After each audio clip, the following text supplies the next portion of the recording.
नमस्कार। महाराष्ट्र की राजनीति में मचे बवाल के दौरान अब एनसीपी प्रमुख शरद पवार को कांग्रेस बड़ा झटका दे सकती है।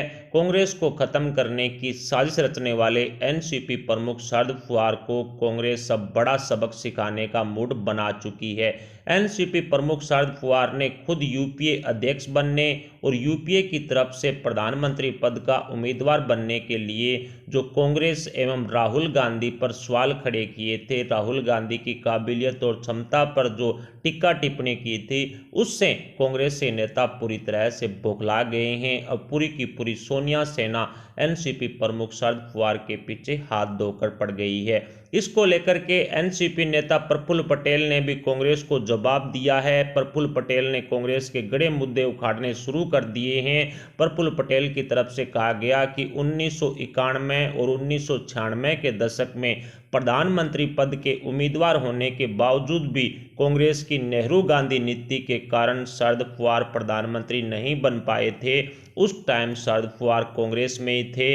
इस पर भी कांग्रेस ने कड़ी टिप्पणी की है और जवाब दिया कि 1978 और 1986 में शरद पवार ने बगावत की थी। उनकी बगावत को लेकर के कांग्रेस ने भी अब गड़े मुद्दे उखाड़ने शुरू कर दिए हैं।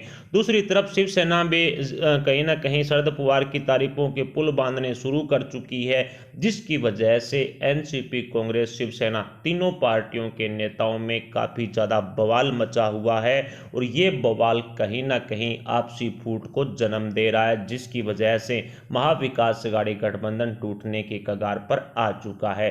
कुल मिलाकर के कहा जा सकता है कि एनसीपी प्रमुख शरद पवार ने जो यूपीए का अध्यक्ष बनने के लिए या फिर यूपीए की तरफ से प्रधानमंत्री पद का उम्मीदवार बनने के लिए या बीएमसी चुनाव में कांग्रेस को अपने साथ लाने के लिए राहुल गांधी की काबिलियत और क्षमता पर सवाल उठाए, उसकी वजह से कांग्रेस पूरी तरह से बौखला गई। सोनिया सेना अब एनसीपी प्रमुख शरद पवार को सबक सिखाने का मूड बना चुकी है और यही कारण रहा कि राहुल गांधी ने अपने हाथों में महाविकास अघाड़ी गठबंधन की कमान कांग्रेस की तरफ से संभाल ली है और राहुल गांधी शिवसेना के साथ गठबंधन करके कतई राजी नहीं थे, लेकिन अहमद पटेल द्वारा कहीं ना कहीं बीजेपी को सत्ता से दूर रखने के लिए यह गठबंधन बनवाया था और अब राहुल गांधी किसी भी वक्त शिवसेना और एनसीपी प्रमुख शरद पवार को तगड़ा झटका दे सकते हैं।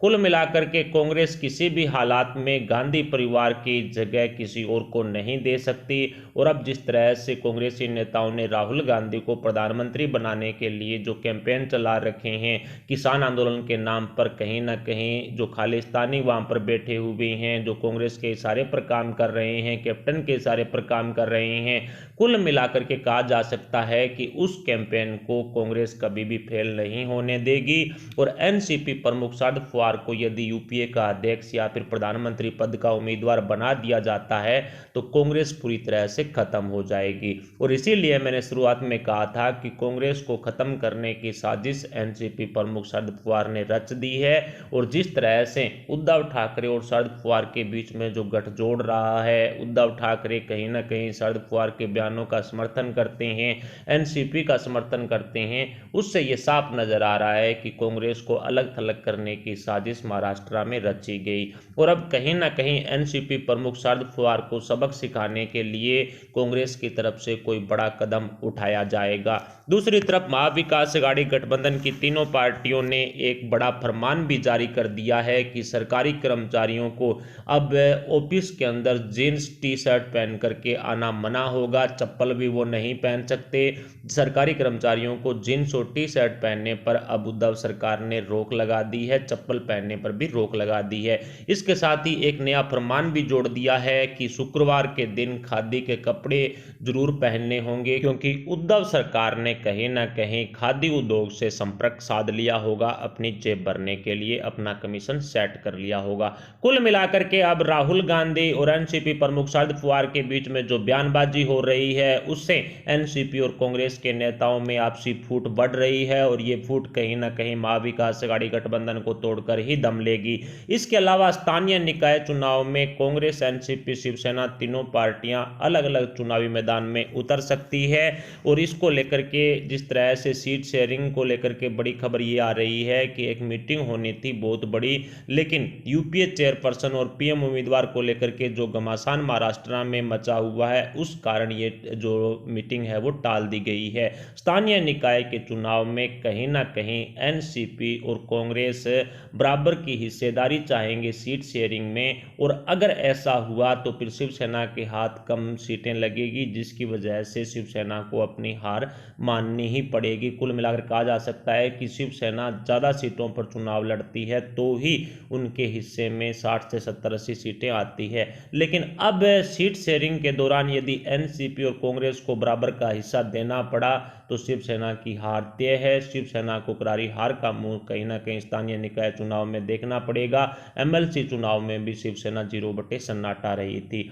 कुल मिलाकर के कहा जा सकता है कि यूपीए चेयरपर्सन और पीएम उम्मीदवार का मुद्दा उठने के बाद में महाविकास अघाड़ी गठबंधन की तीनों पार्टियों में कुछ भी ठीक नहीं चल रहा है। अब राहुल गांधी और सोनिया गांधी की जगह लेने वाले एनसीपी प्रमुख शरद पवार पर कांग्रेसी नेता बरसने शुरू हो चुके हैं। गड़े मुद्दे अब कांग्रेस और एनसीपी ने उखाड़ने शुरू कर दिए हैं, जिसकी वजह से महाविकास अघाड़ी गठबंधन की तीनों पार्टियों में आपसी दरार पड़ती हुई साफ दिखाई दे रही है। अब कांग्रेस कहीं ना कहीं शिवसेना को भी तगड़ा जवाब देगी। जिस तरह से शिवसेना के संजय राउत ने एक तरह से एनसीपी प्रमुख शरद पवार को यूपीए अध्यक्ष बनाने पर समर्थन किया था, इसके अलावा पीएम पद की उम्मीदवारी को लेकर के भी कहीं ना कहीं शिवसेना एनसीपी और शरद पवार का समर्थन कर रही है, जिससे कांग्रेस कहीं ना कहीं बौखलाई हुई है। और कांग्रेसी नेता अब किसी भी हालात में राहुल गांधी की जगह एनसीपी प्रमुख शरद पवार को लेने नहीं देंगे।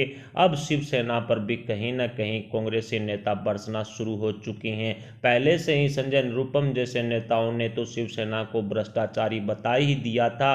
बीएमसी चुनाव 2022 को लेकर के कांग्रेस शिवसेना से अलग होने का ऐलान कर चुकी है और अब पीएम पद और यूपीए अध्यक्ष के पद को लेकर के कहीं ना कहीं फिर से शिवसेना एनसीपी कांग्रेस आमने सामने है। शिवसेना के विधायक प्रताप सरनाइक पर हुई ईडी की कार्रवाई से भी शिवसेना के जो विधायक हैं वो डरे हुए हैं। वो मान रहे हैं कि यदि इसी तरह से महाविकास अघाड़ी गठबंधन में आपसी घमासान मचा रहा, एनसीपी प्रमुख शरद पवार इसी तरह से डबल गेम खेलते रहे तो ईडी की कार्रवाई एक न एक दिन उन पर भी होने वाली है, जिसकी वजह से महाविकास अघाड़ी गठबंधन की तीनों पार्टियों में काफी ज्यादा बवाल मचा हुआ है।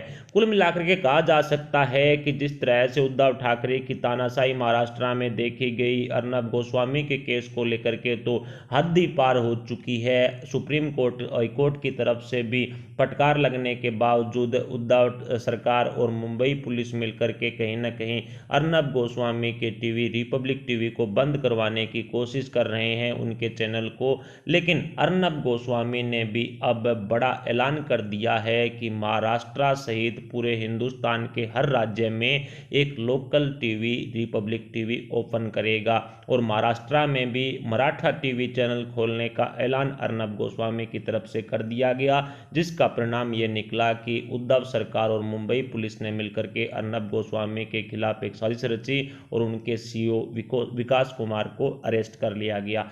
कुल मिलाकर कहा जा सकता है कि अब महाविकास अघाड़ी गठबंधन में राहुल गांधी बड़ा एक्शन लेने वाले हैं। एनसीपी प्रमुख शरद पवार को कोई बड़ा सबक सिखाएंगे और ये सबक यही होगा कि महाराष्ट्र के मुख्यमंत्री उद्धव ठाकरे की सीएम कुर्सी पर अब कांग्रेस का ग्रहण लगेगा। निश्चित तौर पर कांग्रेस में पहले से ही काफी ज्यादा बगावत थी, लेकिन अब जिस तरह से एनसीपी नेता शरद पवार को यूपीए अध्यक्ष या फिर पीएम पद के उम्मीदवार को लेकर के आवाज उठानी शुरू हुई है, उससे कांग्रेसी नेता एनसीपी पर बरसना शुरू हो चुके हैं। आने वाले समय में एनसीपी प्रमुख शरद पवार कहीं ना कहीं कांग्रेस को अलग थलग करने के लिए, कांग्रेस का खात्मा करने के लिए यूपीए का अध्यक्ष बनना चाहेंगे और इसीलिए जो राहुल गांधी और कांग्रेस पर सवाल उठाए गए थे, उनकी काबिलियत और उनकी क्षमता पर सवाल उठाए गए थे।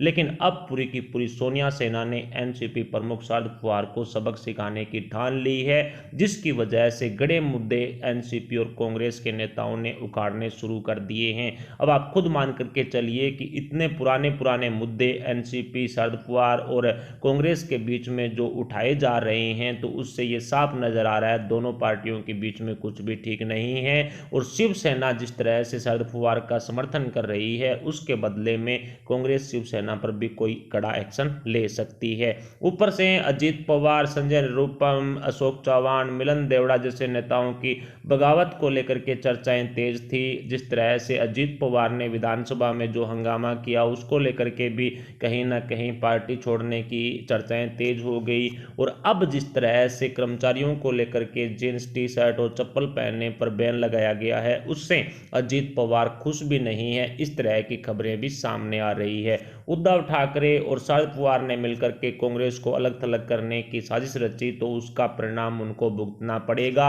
महाविकास अघाड़ी गठबंधन से कांग्रेस किसी भी हालात में अब नहीं रह सकती। कुल मिलाकर के गठबंधन से बाहर होने का अब रास्ता ढूंढना कहीं ना कहीं कांग्रेसी नेताओं ने शुरू कर दिया है। और शायद यही कारण रहा कि कांग्रेस और एनसीपी के बीच में वार काफी ज्यादा होने लगे। फिलहाल महाविकास अघाड़ी गठबंधन की उद्धव सरकार में क्या कांग्रेस किसी तरह का एक्शन एनसीपी प्रमुख शरद पवार पर लेगी? क्या एनसीपी और शिवसेना का साथ छोड़कर के कांग्रेस महाविकास अघाड़ी गठबंधन से बाहर आएगी?